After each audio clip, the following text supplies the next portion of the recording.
In the forthcoming slides, we will be seeing about ARM architectures. So we will start with the typical ARM7 architecture. So from the block diagram, it can be understood that ARM processor has got a very big register bank. Apart from that, there is also special multiplier circuit and a barrel shifter. So the ARM processor supports instructions where the arithmetic and logic operations can be performed on two operands, and one of the operand can be either multiplied with some other value and then ALU operation can be performed, or the barrel shifter can perform some rotations or shift operations, and then an arithmetic logical operation can be performed. So this multiplier and barrel shifters are special kind of circuits which are available in the ARM architecture. So the large register banks and these extra circuitries provides a high performance operation or instruction execution. So apart from these registers, there are also some hidden registers which are not visible to the programmer. Then ARM7 architecture supports thumb instructions also. Here we can see a thumb to ARM translator. So thumb instructions are nothing but a subset of ARM instructions. ARM instructions are 32 bit in size, whereas thumb instructions are 16 bits in size.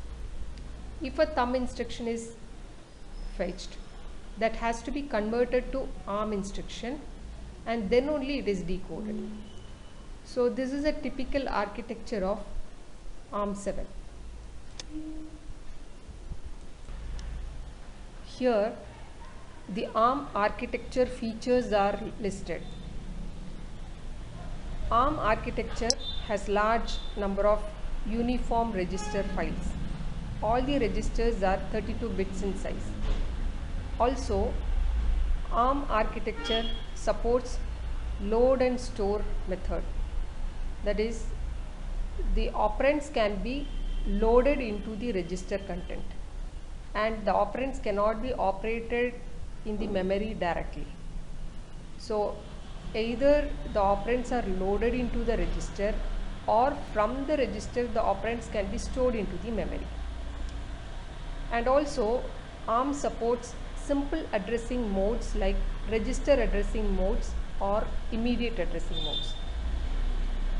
You know that addressing mode is nothing but the way in which the operands are specified in the instruction.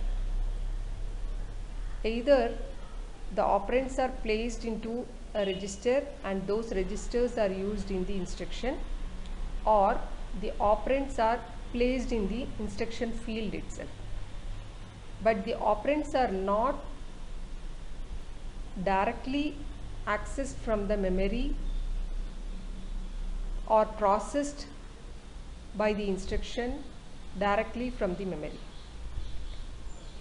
The next feature is all the instructions are uniform in size, mostly 32 bits in size, and if they are ARM instructions, if it is a thumb instruction, it is 16 bits in size. So this simplifies instruction decoding.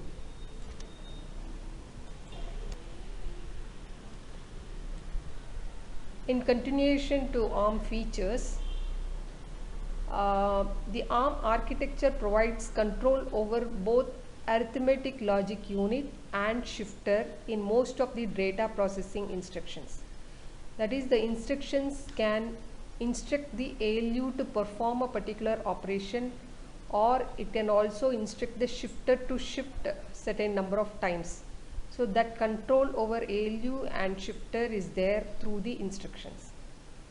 Also there is support of auto increment and auto decrement addressing modes to optimize the program loops. So this auto increment, auto decrement addressing modes helps us to create program loops for applications. The load and store multiple registers are used to maximize the data throughput. And apart from that, there are conditional execution instructions. Instead of control transfer instructions, ARM has conditional execution instructions. Most of the instructions fall under this category, and this maximizes the execution throughput. A branch instruction usually consumes more amount of time than conditional execution instruction. ARM has different processor modes and registers. The 7 processor modes for ARM are listed here. User processor mode, fast interrupt request mode, normal interrupt request mode, supervisor mode, abort mode, undefined mode, and system mode. The corresponding mnemonic codes are also listed here. The user mode is the normal program execution mode.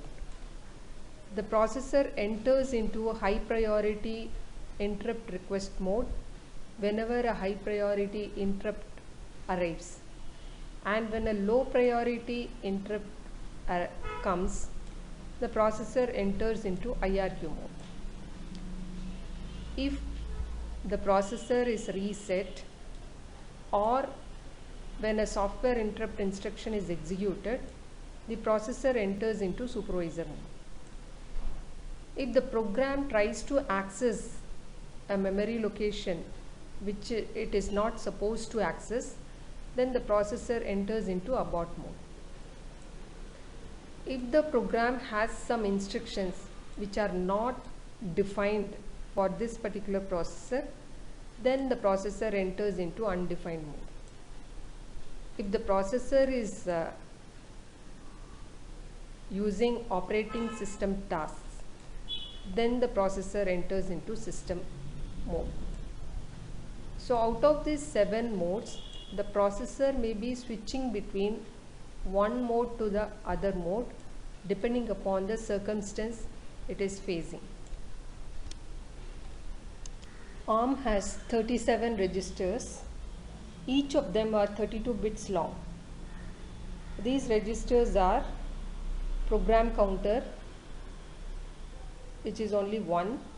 There is one CPSR register, current program status register, and 5 saved program status registers, SPSR, and 30 general purpose registers. The current processor mode governs which of the several register sets is accessible. All the registers are not accessible for all the modes. We know that ARM architecture has 7 processor modes. So for each of these processor modes, certain number of registers are only accessible. For a specific mode of operation, only 16 registers are visible to the programmer. In each mode, a particular set of registers R0 to R17, totally 13 registers are accessible. R13 is usually used as a stack pointer. Though ARM does not have stack architecture, does not support stack, it can have software manipulated stack. Under such circumstances, R13 can be used as a stack pointer. R14 is a link register. A link register is nothing but a register which holds the program counter content whenever a branch instruction is executed. ARM has got a few branch instruction and branch and link instruction. Whenever these instructions are executed, the program counter content is loaded into the R14 register, which is acting as a link register. After a return from a subroutine call or an exception handler, the program counter is again loaded with the link register content. R15 is used as program counter. Program counter is the register which points to the next instruction. Here in ARM, due to the pipelined architecture, program counter points to 2 instructions after the instruction which is currently being executed. So each instruction occupies 4 bytes of location, 4 bytes in the memory. So usually the memory is byte addressed memory. So each location occupies 8 bits. So 32-bit instruction occupies 4 memory locations, and the program counter usually points to the next instruction to be accessed. So here we are talking about ARM7 architecture, which has got 3-stage pipeline. So this program counter points to the instruction which is 2 instructions after the current instruction being executed. The CPSR register, current program status register, is nothing but a flag register as found in the conventional processors. The privileged modes, except the system mode, can also access a particular SPSR register. So saved program status register usually holds a copy of CPSR register whenever the ARM processor switches between one mode of operation to another mode of operation. So when it enters into a new processor mode, the SPSR corresponding to that new processor mode holds the value of CPSR that was previously held by the processor.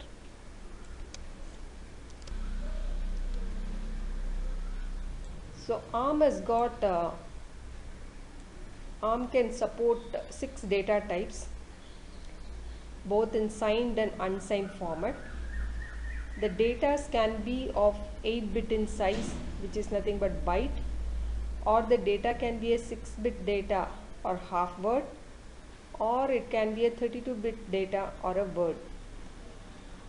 These byte, half word or word can be either signed or unsigned. So totally 6 data types are supported. All the ARM operations are 32 bits. The shorter data types are only supported by data transfers. No data processing is done on smaller data types. So the data 6 data types are shown here: the 8-bit byte, 16-bit half word and 32-bit word. So you can see that the 8-bit occupies the lower, that is the byte of data occupies the lower 8 bits, and half word occupies the lower 2 bytes.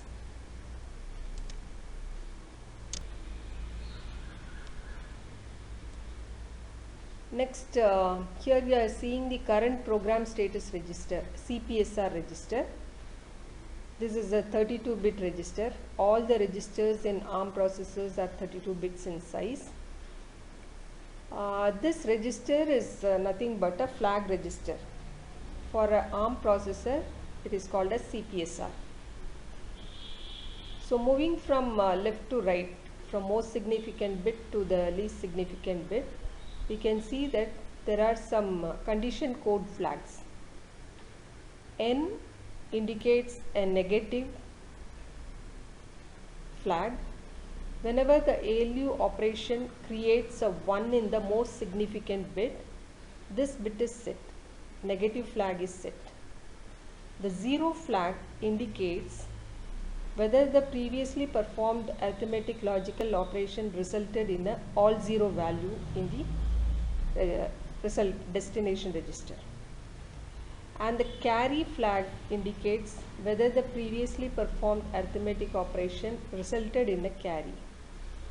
The V flag or overflow flag indicates if the value has exceeded the permissible range of values.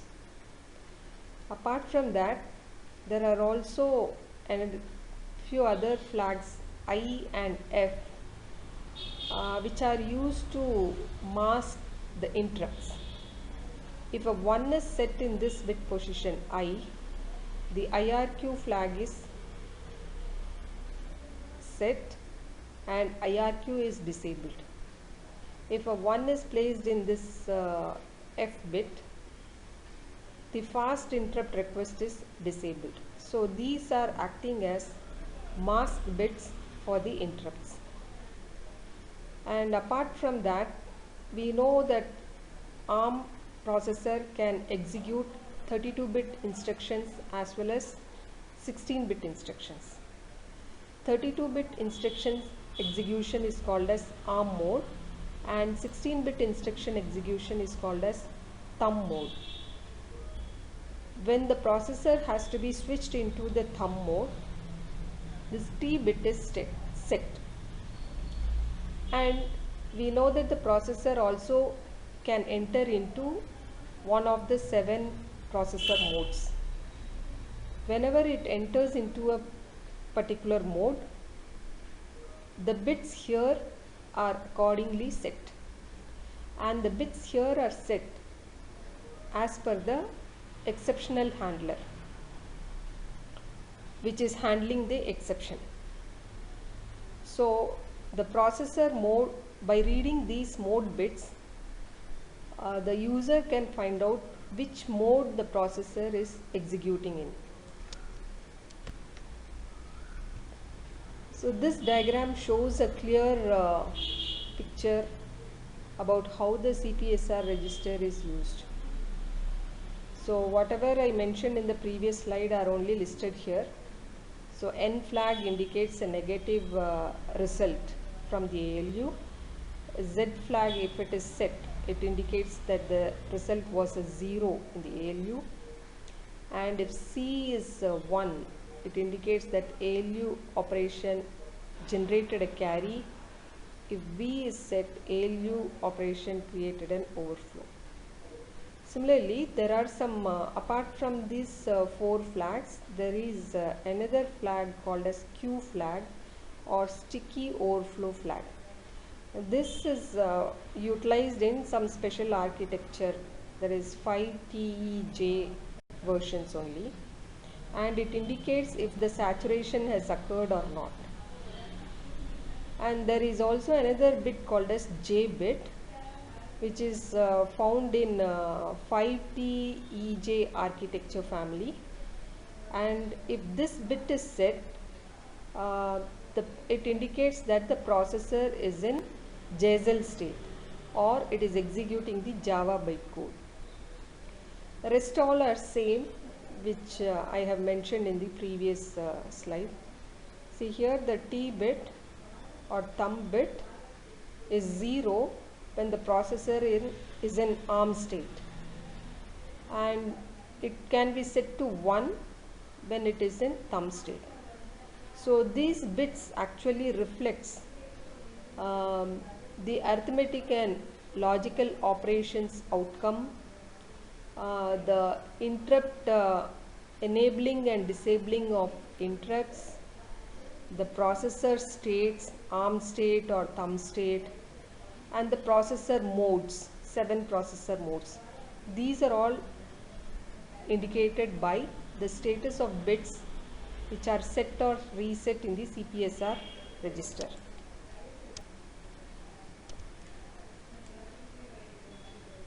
Then few more information about the mode bits. The least significant 5 bits, M0 to M4, determines the processor's operating mode, and there are only 7 operating modes for the processor. So these are the bit patterns which indicates a specific mode. When 1 followed by 4 zeros in M0 to M4 indicates the normal user mode. Similarly, the fast interrupt mode, supervisor mode, undefined mode, each of the modes are indicated by certain bit patterns. Some additional information about the special registers can be seen here. R15 acts as a program counter. So in any instruction, if R15 is used as a destination register, then that instruction is actually doing a branch, program branch. So when R15 is changed, the sequence in which the program is executed also changes. So when R15 acts as a destination register, then that instruction is actually causing a branch from the program, from the main program. Similarly, R14 is used as link register, and this link register is used whenever there is a subroutine call. The content of program counter, that is R15 register, is copied into R14. For example, there is an instruction called as branch and link, BL. Whenever BL is executed, or whenever there is a jumping instruction, like the instruction mnemonic itself is B, branch. So whenever there is a jumping instruction executed, or when an interrupt occurs and interrupt handler takes over, then the content of R15 should be loaded into R14. So after the subroutine call is over, or after the interrupt handler has finished its job, R14 has to be loaded into R15 again. That is, link register content has to be copied into program counter, and we can resume the operation from the previous state. R13 is used as a stack pointer. In ARM architecture, there is no stack, but R13 is usually reserved as a stack pointer for software managed stack. So using instructions, we can create a stack like activity, and for such actions we can make use of R13 as a stack pointer. CPSR, that is the current program status register, holds the visible status of the processor, whereas SPSR is not visible. So here visible means that the ALU operations either set or reset the flags available in the CPSR. The SPSR is not at all altered by any of the ALU activities. Similarly, the instruction fast interrupt request or normal interrupt request can be masked only in the CPSR register. And also, when the processor switches between one mode to the other, the mode bits M0 to M4 reflect the mode in which the processor is operating. And whenever an interrupt arrives, or whenever an exception happens, the processor will be entering into a new mode, or the interrupt handler will take control. At that time, the content of CPSR is copied into SPSR of the corresponding processor mode or the interrupt handling mode. Once the exception is handled or interrupt handler completes its job, while returning, the SPSR content is again loaded into the CPSR.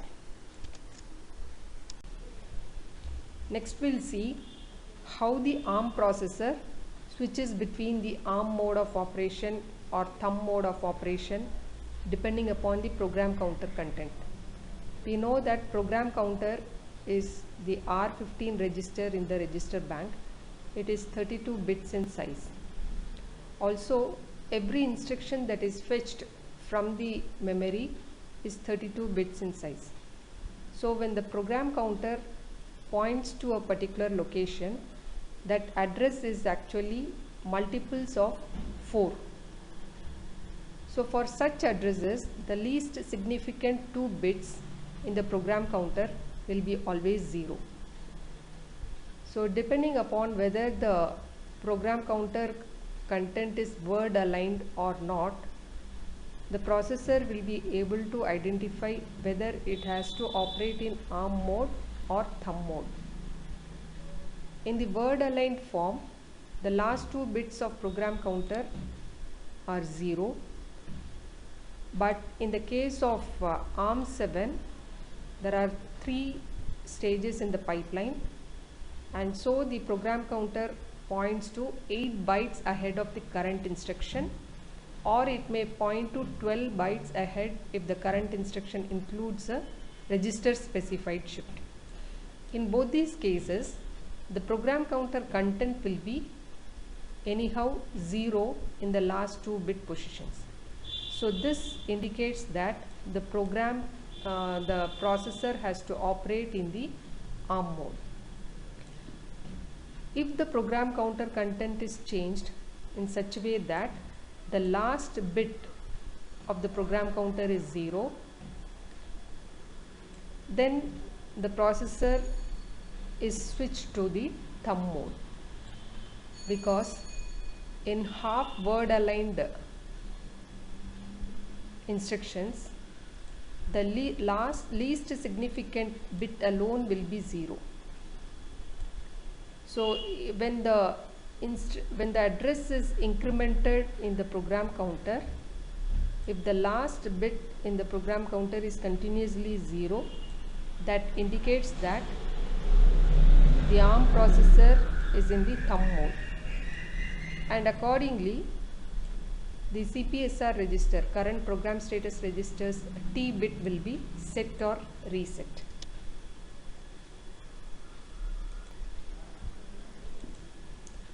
Here, apart from thumb state and ARM state, there is one more state of operation for the ARM processor, that is JZL state. If the processor executes Java bytecode, then the processor enters into the JZL state. Next we will see about the register organization in ARM processors. The processor can operate in seven different modes: user mode, system mode, fast interrupt request mode, normal interrupt request mode, supervisor mode, undefined mode, and abort mode.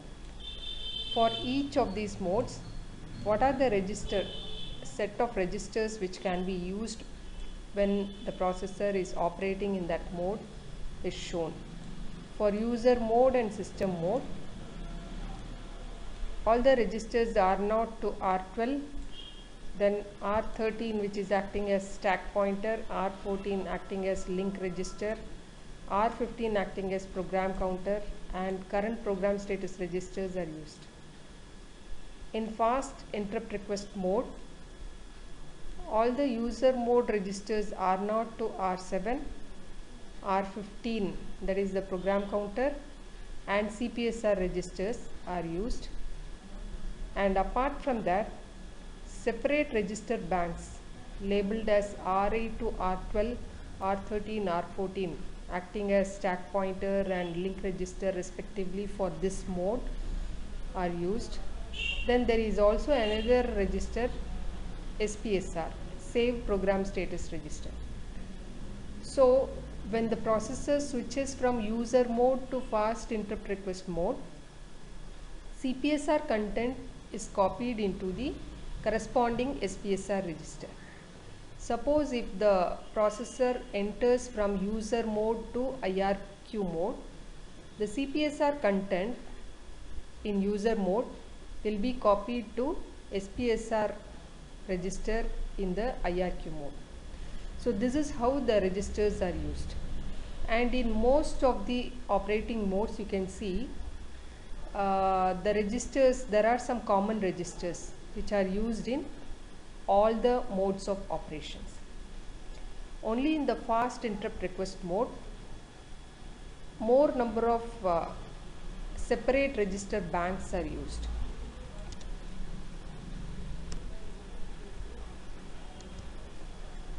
So here all the banked registers which are separate physical registers are shown, and these registers swap the contents in and out when the modes are switched. and also the registers are numbered. So 15 registers in the first column, then followed by 16 to 22, like that totally 30 registers are there in the register banks. Apart from that, there is a program counter. Only one program counter is there. The same program counter is only used by all the modes of operation. There is no separate program counter.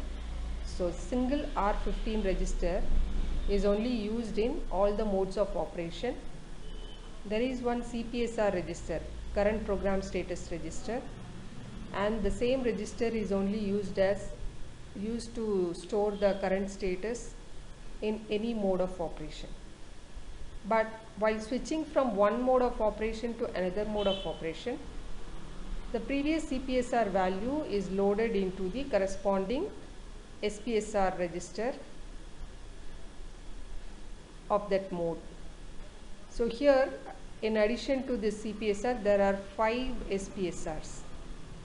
So altogether, if we count this, 30 plus 5 SPSR plus CPSR and a program counter, totally 37 registers are available in the ARM architecture. Next, we will see the exception process. Whenever an exception occurs, the ARM processor stops executing the current instruction and begins execution at a fixed address in the memory, which is called as exception vectors. When an exception occurs, the processor also has to switch over to a new mode of operation. So out of the 7 modes of operation of the processor may have to enter into one of the modes. Assume that an IRQ request has come, that is a normal interrupt request has come.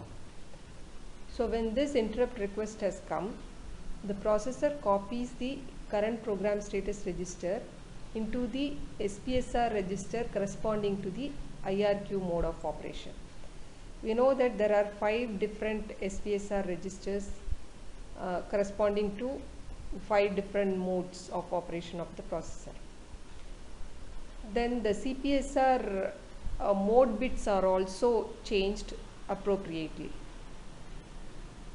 and the processor also changes to the ARM state, because if the processor has already been operating in a thumb state, it cannot remain in a thumb state.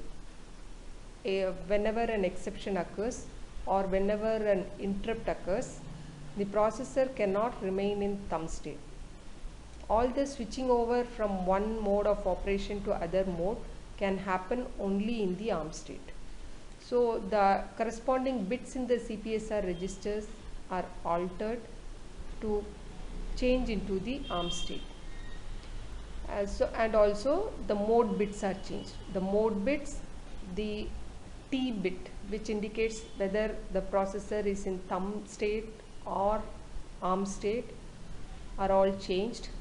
And also there is no provision for nested interrupts. So to avoid any receiving of further interrupts, this IRQ bit and FIQ bits are disabled by setting those bits to 1. So all these things happens whenever an interrupt occurs or if an exception occurs.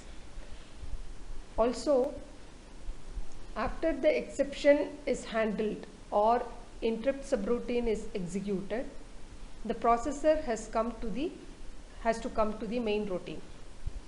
That happens by storing the return address in the link register of the corresponding mode. So now the link register of the corresponding mode will be holding the program counter content, and also the program has to be switched to the processor has to be switched to the new processor mode.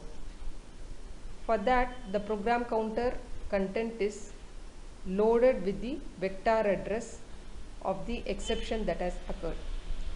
So the exception may be a reset, or it may be undefined instruction execution, or an interrupt request may have arrived. So depending upon that, the corresponding vector from the vector table, that is, this is having a 32-bit pattern which is used as an address by the program counter. So this 32-bit pattern is loaded into the program counter. So now the sequence of execution gets changed because the program counter content has been changed. The previous value of the program counter is loaded into the link register of the corresponding mode. So whichever mode the processor gets switched into, that corresponding link register will be having the previous value of the program counter. The current value of the program counter is nothing but the vector address corresponding to the particular exception or the interrupt request. And also in the vector table we can see that this location starting with the address 0x14 is not filled with any of the vector address. This 32 bits here, that is the consecutive 4 bytes of locations are reserved in ARM architecture. Now once the exception is handled or after the instruction subroutine is executed, now the processor has to return to the previous state. For that, the exception handler or the interrupt handler should restore the CPSR register from the SPSR register of the particular mode. So from the mode from which it is transferring to the previous mode, that corresponding SPSR register value is again restored into the CPSR. And also the link register in the corresponding mode will be copied into the program counter register. So now again the sequence in which the programs are executed will be changed from the to the original one. So thus we saw how exceptions are handled in ARM by using a set of memory location called as vector table. So this vector table contains 32-bit patterns or words, has words which are loaded into the program counter, and in that way the exceptions are handled. This vector is placed in the bottom of the memory map starting from the address 0x00 to 0x1c. Also one important thing should be understood: these 32-bit pattern available in the vector table should not be considered as a address. It is actually acting as a branch instruction. So this is how exceptions and interrupts are handled in ARM processors. Now let us see some additional information about thumb state registers. Thumb state provides a subset of ARM state registers. Here the 8 general purpose registers R0 to R7, which are also called as low registers, are used in thumb state. So thumb state uses low registers which are nothing but R0 to R7. Apart from these 8 registers, thumb state also makes use of stack pointer register and link register, which are all banked in all the modes. And the program counter register, current program status registers, as well as the saved program status registers banked in the privileged modes are used in thumb state. Also the high registers R8 to R15 cannot be accessed when the processor is in thumb state. But there are some exceptions. There are few thumb state instructions such as move, add and CMP instructions, which can make use of these high registers R8 to R15. So all the registers which are used in thumb state are shown here. So this all the banked registers are shown with this kind of gray shading.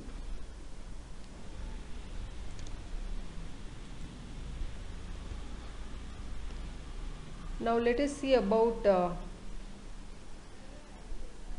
compare the processor, ARM processor in ARM state and thumb state with respect to these parameters, with respect to instruction size, core instructions, conditional execution, data processing instructions, program status register, and register usage.